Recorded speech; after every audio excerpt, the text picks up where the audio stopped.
אני זוכרת את זה כאילו שזה היה אתמול. הייתי חולה מאוד, היו לי כאבי בטן ממש חזקים. באותה תקופה הייתה לי חברה שגם התעניינה באסלאם. היא שלחה לי קטע מהקוראן הקרים ב-ICQ. היום אחרי שהתאסלמתי אני יודעת שזה נקרא סורה.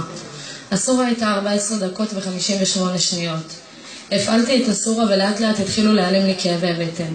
לא הבנתי מה קורה. הרי לפני כמה דקות הייתי מקופלת מכאבים, ופתאום אני לא מרגישה אותם. ברגע שהסורה נגמרה, שוב חזרו הכאבים כאילו שלא נעלמו בכלל. הבנתי שזה קשור לזה. והפעלתי שוב, ושוב נעלמו הכאבים. ברגע הזה הבנתי כמה כוח וכמה חזק הקוראן הקרים. עם השנים למדתי קצת באנתרים, קראתי סיפורים על הנביא מוחמד עליו הברכה והשלום, והרצון להתאסלם רק הלך וגדל. אבל לא היו לי התמיכה והכלים, ולא רציתי להתאסלם ולא ללכת על פי האסלאם. לפני שנתיים הייתי עם חברה אצל בן זוגה בכפר באזור ואדי ערה. עבר לידינו שייך מקבוצת דאר אל סלאם. הוא נתן לי ספר שנקרא הדרך אל האושר, כשמו כן הוא, ספר שמדבר על האסלאם. קראתי אותו והנחתי בצד. התחלתי לחשוב איך אני יכולה לעשות את הצעד הזה ולהתאסלם.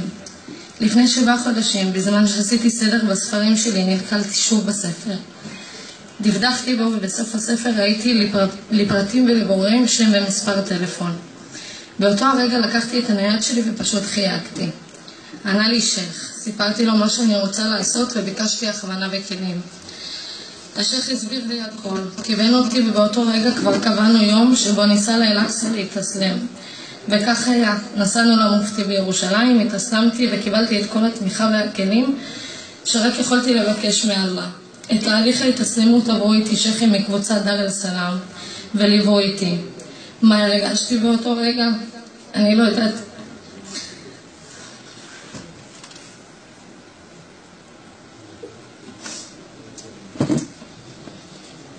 אם מילים יכולות לתאר את ההרגשה הזאת שהרגשתי ברגע שאמרתי אשהד אן לה אילהה אילה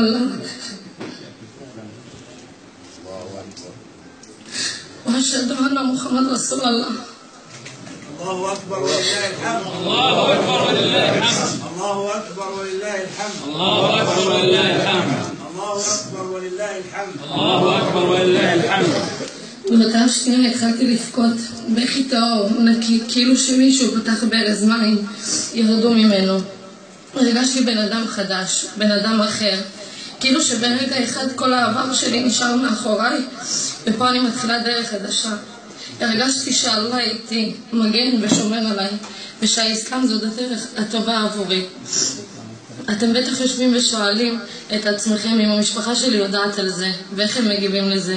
אז לא, המשפחה שלי לא יודעת על זה שום דבר, חוץ מאבא שלי ובת אחותי, והם כמובן שהם תומכים בי, כי מה שטוב לי, טוב להם.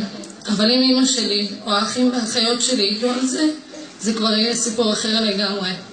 החברים שלי יודעים, רובם תומכים בי, וחלקם לא מבינים ושואלים אותי שאלות, כמו מדוע עשיתי את הצעד הזה. הם אומרים לי, מה, את משוגעת? מה לא טוב להיות יהודייה? ואני פשוט מסבירה להם שאין שום דבר רע בלהיות יהודי, אבל איש איש באמונתו יחיה. אתם מאמינים שהיהדות היא הדרך? אני מאמינה שהאסלאם היא הדרך. הדרך אל האושר, אל האור, מהחושך הנורא שהייתי בו. מהיום שהתאסלמתי חיי השתנו לטוב. אני רגועה יותר, שלווה יותר, במילה אחת מאושרת. והם נשארים פעורי פה ולא מגיבים. אני אומרת לעצמי, אלחמדולillah, זה המבחנים, לראות כמה אני חזקה וכמה באמת האסלאם והאמונה באללה חשובים לי. והאם בן אנוש בכלל מסוגל להשפיע עליי ולהסיט אותי מאמונתי באללה. ואני מבינה שלא. כל יום מחדש האהבה והאמונה רק מתעצמים יותר ויותר. אתם גם בטח רוצים לדעת איך אני מתנהגת כיום כמוסלמית. אם אני שמה מנדיל כל הזמן או רק בתפילות, אז אני אסביר לכם. הנושא הזה קצת מורכב עבורי.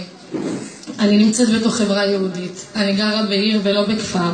אני מתלבשת צנוע, בגדים ארוכים, רחבים, נוהגת על פי האסלאם, לא משתמשת בפסמים, מתאפרת ממש עדין. אבל מה שהכי כואב לי ומה שהכי מעציב אותי זה שאני לא יכולה ללכת עם המנדיל כמו שבאמת הייתי רוצה. וזה בגלל המשפחה. ברגע שאני יוצאת מהבית ומאזור מגוריי, אני באופן אוטומטי שמה את המנדיל, מסדרת אותו באוטובוסים, רכבות, כמו גנב שמסתתר עם השלל שהוא גנב. למרות כל הקשיים שעומדים בפניי, אני לא נכנעת. אני מתפללת, מחכה שכולם יצאו מהבית, ואז רצה מהר לעשות וודו ולהתפלל. בתפילת הבוקר אני מתעוררת בשקט, כדי שאמא שלי לא תשמע. עושה וודו, ממש כמו גנב שנכנס לבית על מנת לשדוד, ומתפללת מהר, כדי שהיא לא תתעורר בטעות, ותראה אותי מתפללת. אמא שלי נורא קשה, היא באה מבית יהודי, שסבא שלה היה רב ידוע בקפקז, אז נורא יהיה קשה לה לקבל את זה שהבת שלה בחרה להיות מוסלמית.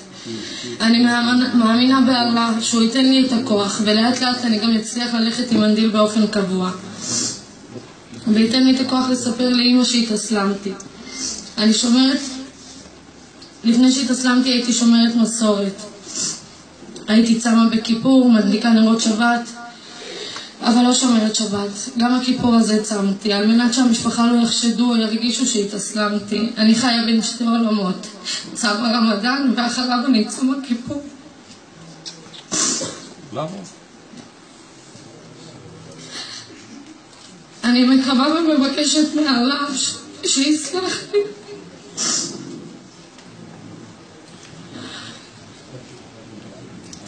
אני מבקשת מאללה שיסלח לי על זה, אבל זה מה שאני חייבת לעשות על מנת לא לפתח מהומות בבית. אולי גם עולה לכם השאלה בראש, האם אני רואה איזשהו הבדל בין הדתות, ומה השוני בעיניי. אני לא עושה השוואה, אני פשוט מאמינה שהדת הנכונה והאמיתית היא אך ורק האסלאם. דת שלא מפלה בין דתות אחרות, דת שמחייבת אותנו להאמין בכל הנביאים ובכל שליחי אללה, בין אם זה משה ובין אם זה מוחמד, בין אם זה אברהם ובין אם זה ישו.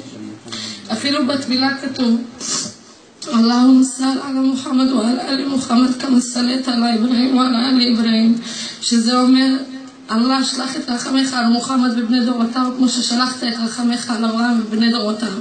בתורה לא תמצאו קטע שיגיד אלוהים שלח ברכתך על מוחמד כמו ששלחת על משה, או שלח ברכתך על אברהם כמו ששלחת על מוחמד.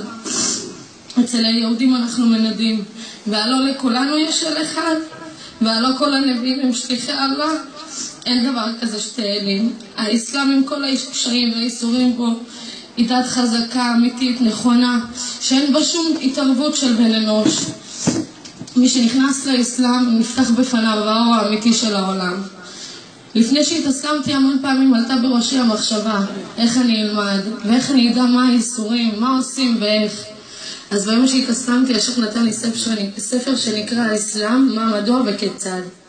בספר הזה יש המון כלים והכוונה למתאסלמים חדשים. יש את התפילה באותיות בעברית, צורות קטנות והסברים על האסלאם. הוא נורא עוזר להתחלה. אני גם קוראת באינטרנט, והנה אלחמדולillah, היום פתחו אצלנו את המרכז הזה, המרכז שכל כך חיכינו לו. המרכז הזה שייתן לנו כל כך הרבה כלים להיכנס לאסלאם, להיות יותר חזקים באסלאם, דאר אל סלאם, המקום הזה שתמיד דיברנו עליו וכל כך רצינו להיות בו. היום אנחנו פה. זאת הסיבה להתכנסות שלנו פה היום, עם הצוות הזה שנמצא איתנו בכל שלב בתהליך הזה, עוזר ונמצא שם בשבילנו.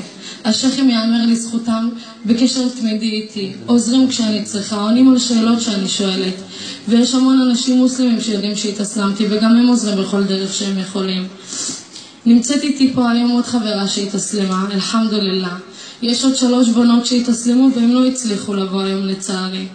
החברה הראשונה שהתאסלמה הייתה איתי ביום שאני התאסלמתי.